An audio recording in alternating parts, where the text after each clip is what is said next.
Andito na tayo ngayon sa first stop ng tour guys, which is the Geyser. Let's go!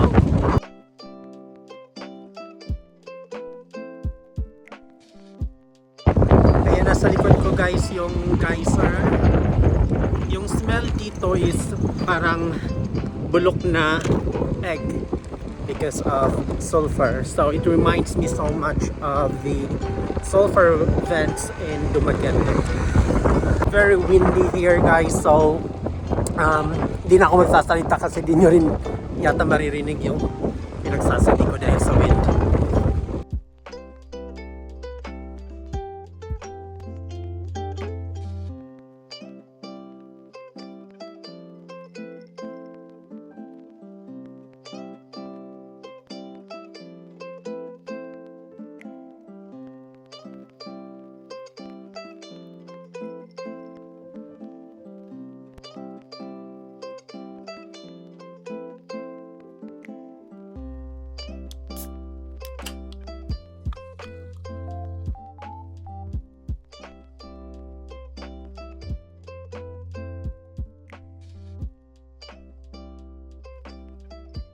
So yun na yung geyser guys.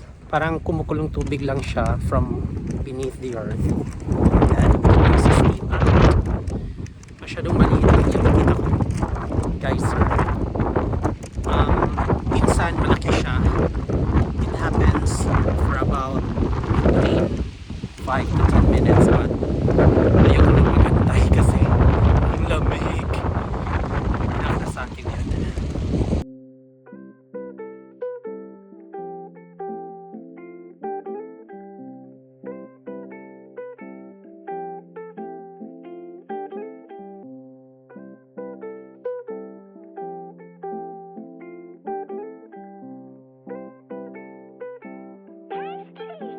So ito na yung second stop sa Golden Circle Tour guys. Yung first is yung geyser and yung second itong waterfalls. Let's go!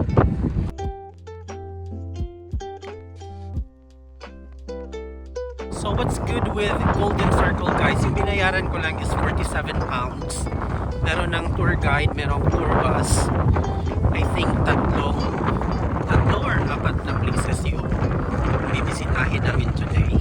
But the good thing is, walang entrance fee. So all that there is, mga restaurants and shops, but di na ako bumibili doon kasi we're out of budget. Importante makapag-picture tayo.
Saglit lang ako sa waterfalls guys kasi ang lamig.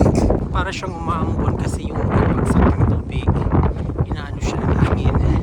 Nabublow siya ng hangin so parang umuulan dun sa baba.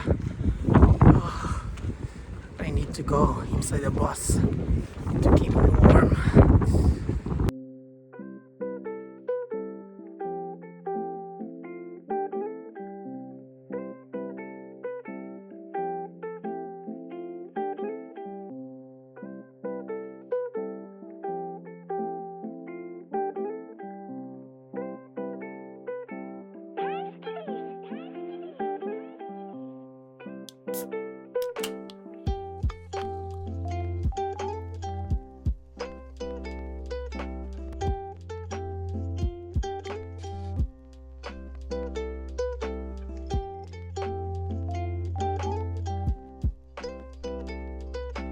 So ito na yata yung last stop for the Golden Circle tour.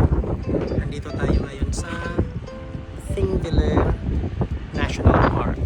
So it's a ridge na create siya because of earthquakes and volcanic activity. And at the same time, site din siya ng Parliament of Iceland in history. Let's go and see.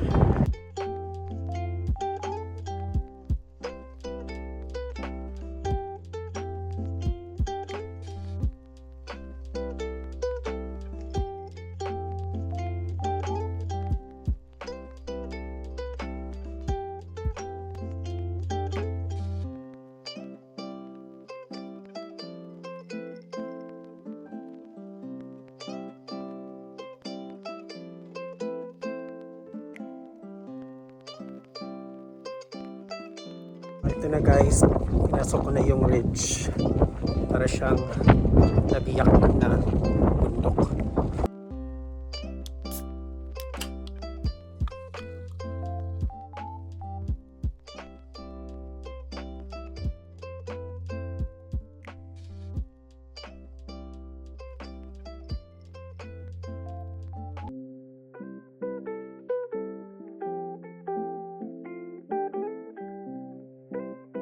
So that is our last stop guys sa Golden Circle Tour. So tatlong places yung nabisita natin. So first we went to Geyser, next we went to Gullfoss, and the last one is this place called Thingvellir. Talagang 47 pounds guys. Sulit naman yung experience.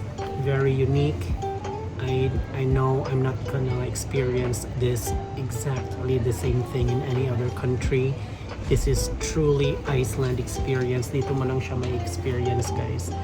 You have to try it when you come here to Iceland. Thank you for watching my video. Goodbye. Lovely, dear, so clear. Southern and Iceland.